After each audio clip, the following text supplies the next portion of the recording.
A Clara estava que não cabia em si de tanta felicidade com a casa nova. Uma casa antiga, dessas de filme, sabe? Estilo vitoriano, um charme só. Ela adorava cada detalhe, os tetos altíssimos, os cômodos enormes.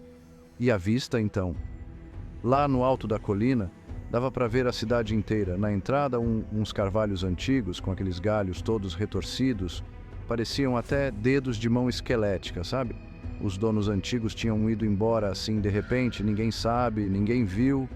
Ficou aquele climão de mistério no ar. Mas a Clara, naquela empolgação toda, nem ligou para aquele frio na barriga quando entrou na casa pela primeira vez. Devia ser coisa da cabeça dela, né? Afinal, estava ali sozinha, e aquele silêncio todo da casa vazia até que dava um medinho.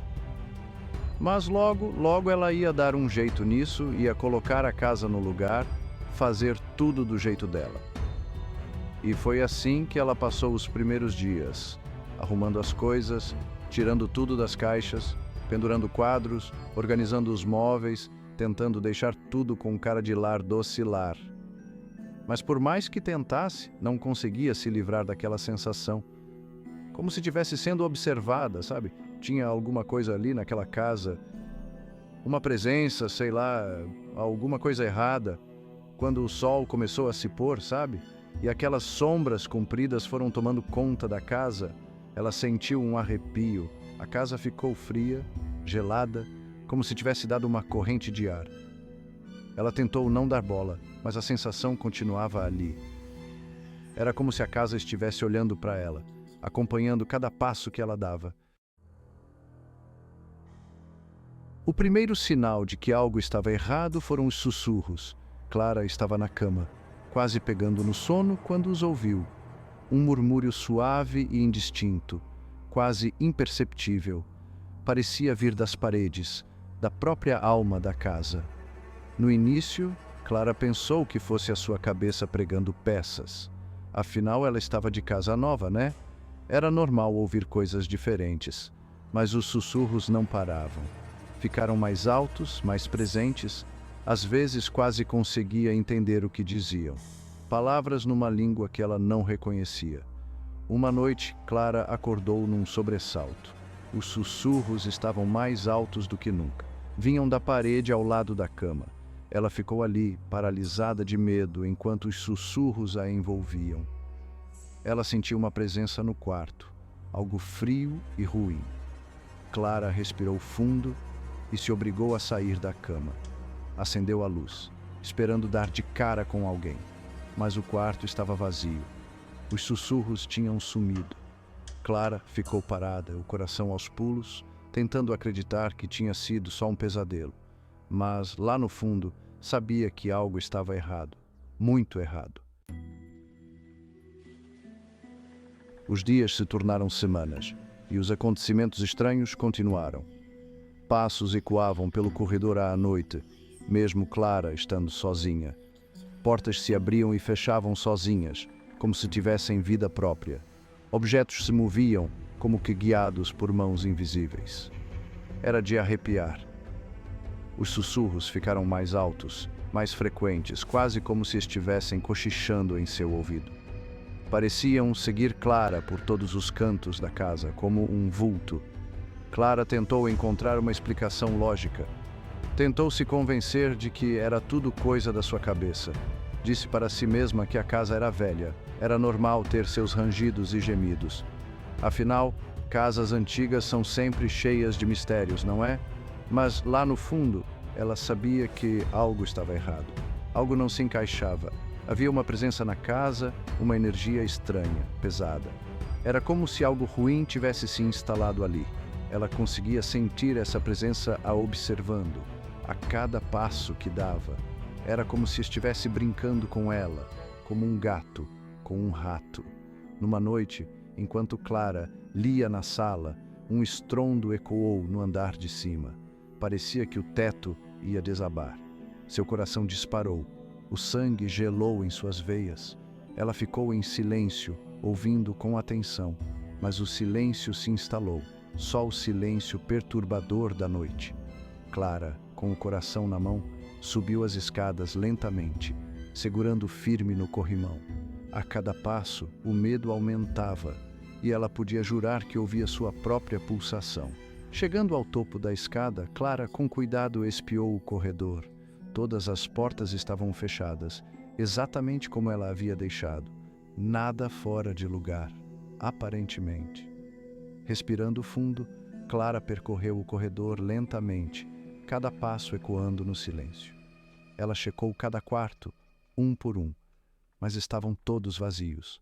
Aquele estrondo, porém, finalmente, ela chegou à última porta, no final do corredor, a porta do seu quarto. A porta estava entreaberta.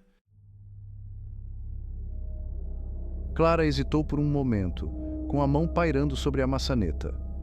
O medo do que a esperava do outro lado era paralisante. Mas ela sabia que não podia fugir para sempre. Tinha que enfrentar seus medos. Respirou fundo e abriu a porta. O quarto estava vazio, por enquanto. Mas ao entrar, um som arrepiante percorreu sua espinha, gelando seu sangue. Era o som de vozes sussurrando das paredes. As vozes eram baixas a princípio, como um murmúrio distante, mas a cada segundo que passava, ficavam mais altas, mais claras, e então ela percebeu. Elas estavam falando com ela, chamando seu nome como um canto macabro. Um calafrio percorreu seu corpo, a boca seca, o coração batendo forte. Era o medo, puro e visceral. Ela tinha que sair dali, tinha que correr, mas suas pernas pareciam pesadas como chumbo, a vontade de se mexer desaparecendo. Clara cambaleou para trás, se afastando da parede, como se ela pudesse a queimar, os olhos arregalados pelo terror. Nunca, em toda a sua vida, sentira um medo como aquele. Era como se a própria morte a encarasse. Ela se virou para correr, para escapar daquele pesadelo, mas algo bloqueava a porta.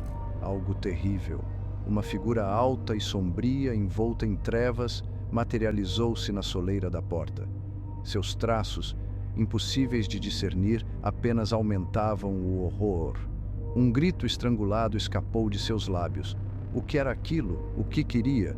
1000 perguntas e nenhuma resposta. Apenas o medo, crescendo como uma sombra.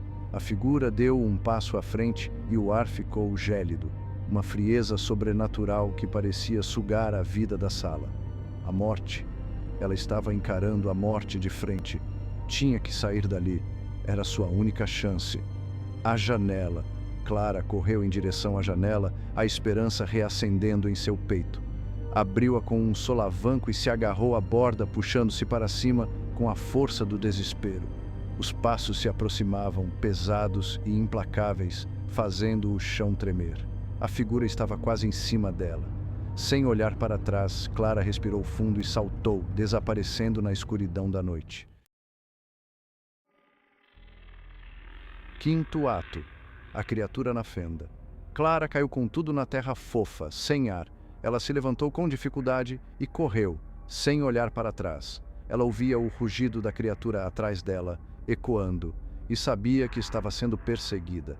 Clara correu até não aguentar mais. Ela desabou na beira da estrada, os pulmões queimando, o coração batendo forte no peito. Ela olhou para trás, mas a criatura tinha sumido. Clara se levantou devagar e foi até a casa mais próxima. Ela bateu na porta até o dono aparecer. Clara contou tudo para o dono da casa, mas ele não acreditou. Ele disse que a velha casa vitoriana na colina era mal assombrada, que ninguém morava lá há anos. Disse que ela tinha tido muita sorte de escapar viva. Clara não sabia o que fazer. Não tinha para onde ir. Ninguém para pedir ajuda. Estava sozinha. Ela decidiu ir à polícia. Talvez eles acreditassem nela. Secção 6. A procura por Clara. A polícia chegou naquela casa vitoriana no alto da colina, com cara de poucos amigos. Tinha rolado uma ligação nervosa de um cabra da vizinhança, falando que uma mina tinha se dado mal naquela boca de lobo. O cara estava falando que a mulher estava que nem louca, falando de um bicho nas paredes, sabe? Os policiais se entreolharam meio desconfiados. Eles já manjavam de ouvir histórias daquela espelunca. Era tipo uma lenda urbana, sabe? A molecada pirava. em se desafiar para chegar perto da casa à noite. Mas no fim das contas eram só histórias da carochinha. Só que tinha um negócio no tom de voz do cara, um medinho real que deixou os policiais meio cabreiros. Os caras foram chegando na maciota, com a mão no revólver só para garantir. A porta rangeu quando abriu, tipo convidando eles para entrar, sabe? Os policiais sacaram as armas e entraram de cabeça. O ar estava pesado, com cheiro de coisa podre e um silêncio de dar medo. As lanternas dos policiais cortavam a escuridão enquanto eles davam uma geral na casa. Não tinha sinal de arrombamento nem de briga. A única coisa fora do lugar era um sapato jogado no meio do corredor, como se alguém tivesse saído correndo. Era um sapato de mulher. Seção 7. Um legado assombrado. A polícia procurou por Clara durante semanas, mas não encontrou nem sinal dela. Interrogaram todo mundo na cidade, mas ninguém a via desde a noite em que ela fugiu da casa vitoriana na colina. O caso acabou caindo no esquecimento e a velha casa permaneceu abandonada. Algumas pessoas diziam que Clara tinha sido vítima de um crime terrível, que o corpo dela estava escondido em algum lugar daquela mata sem fim que cercava a cidade. Outros sussurravam que ela tinha sido levada pela criatura que assombrava a casa, arrastada para dentro das paredes para se tornar mais uma de suas vítimas. Os anos se passaram e a lenda da casa vitoriana na colina só crescia. Ela virou ponto de parada obrigatória para caçadores de fantasmas e aventureiros, todos querendo dar de cara com o sobrenatural. Mas a casa se mantinha um mistério, seus segredos escondidos atrás da fachada em ruínas. Até que um dia, uma equipe de investigadores paranormais chegou na cidade. Eles tinham ouvido falar da casa vitoriana na colina e estavam decididos a descobrir a verdade. Eles estavam equipados com o que tinha de mais moderno, câmeras, medidores EMF e gravadores EVP. Eles tinham certeza de que conseguiriam registrar evidências da atividade paranormal que assolava aquela casa há tanto tempo.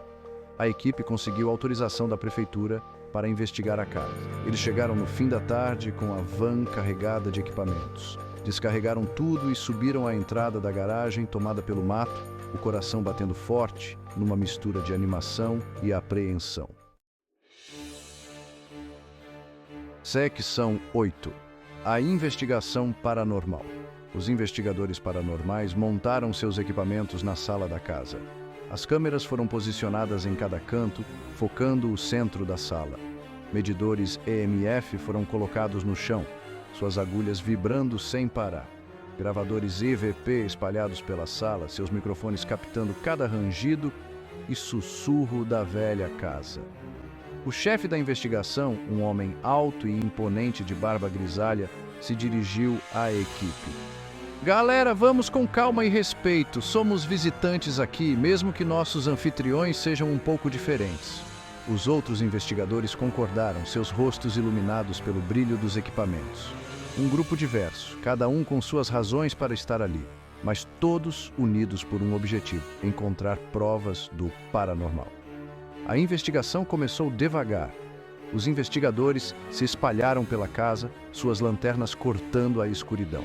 Eles faziam leituras, tiravam fotos e ouviam com atenção qualquer sinal do além. A casa estava em silêncio, um silêncio perturbador. Os únicos sons eram os rangidos do assoalho e o canto distante dos grilos lá fora. Conforme a noite avançava, coisas estranhas começaram a acontecer. Relataram pontos frios em vários cômodos, a temperatura caindo do nada. Os medidores EMF disparavam, suas agulhas dançando de um lado para o outro. E os gravadores EVP capturaram sons sinistros, sussurros, passos e até vozes chamando seus nomes. Secção 9. Uma noite de terror. Os investigadores estavam reunidos na sala de estar. Seus rostos pálidos revelavam uma mistura de excitação e medo. Eles tinham conseguido algumas evidências bem convincentes, mas a atmosfera na casa tinha ficado pesada, quase irrespirável. O ar parecia carregado com uma energia invisível, e a temperatura caiu de repente. Tem algo errado, sussurrou uma das investigadoras com a voz trêmula. Estou com um mau pressentimento. Os outros investigadores concordaram com a cabeça. Todos eles sentiram uma mudança na energia da casa, como se algo tivesse acabado de despertar. De repente, as luzes piscaram e se apagaram, mergulhando a casa na escuridão. Os investigadores soltaram gritos abafados de surpresa e medo. O investigador principal tateou em busca da lanterna, seu coração martelando no peito. "Calma, gente!" gritou ele, a voz ecoando na escuridão. Deve ter sido só uma queda de energia. Mas, lá no fundo, ele não acreditava muito nas suas próprias palavras. Ele também podia sentir a presença de algo maligno na escuridão. Algo os observando, os testando e ficando mais forte a cada segundo. Um grito estridente cortou a escuridão, seguido pelo som de passos apressados. O investigador principal apontou a lanterna na direção do som, o coração quase saindo pela boca. Ele viu uma das suas colegas, uma jovem com os olhos arregalados de terror, correndo em sua direção. Suas roupas estavam rasgadas e o rosto arranhado e sangrando. "Seção 10, a última alma, pegou ela!" gritou a jovem, com a voz embargada pelo medo. "A criatura pegou ela!" Antes que o investigador líder pudesse reagir, uma figura tenebrosa saltou das sombras, derrubando a jovem no chão. O investigador líder assistiu horrorizado enquanto a figura, uma massa disforme de trevas e garras, arrastava a jovem gritando para a escuridão. O investigador líder hesitou por um instante, a mente em choque com o que ele acabou de presenciar. Ele sabia que deveria tentar ajudar sua colega de equipe, mas um instinto primitivo de autopreservação tomou conta. Ele se virou e correu, fugindo da casa que havia se tornado um túmulo para seus amigos. Ele não parou de correr até alcançar sua caminhonete, com o motor ainda ligado desde a chegada. Ele acelerou para longe da casa vitoriana no topo da colina, com os gritos de seus amigos ecoando em seus ouvidos. Ele nunca olhou para trás, mas jamais conseguiu esquecer os horrores que testemunhou naquela noite. O investigador líder foi o único sobrevivente da investigação paranormal, marcado para sempre pelo encontro com a criatura nas paredes. Ele tentou contar sua história, mas ninguém acreditou. Ele foi taxado de louco, um charlatão, um mentiroso. A casa vitoriana na colina permaneceu abandonada, seus segredos escondidos atrás da fachada em ruínas. A criatura nas paredes continuou à espreita, sua fome insaciável, sua sede por terror jamais saciada.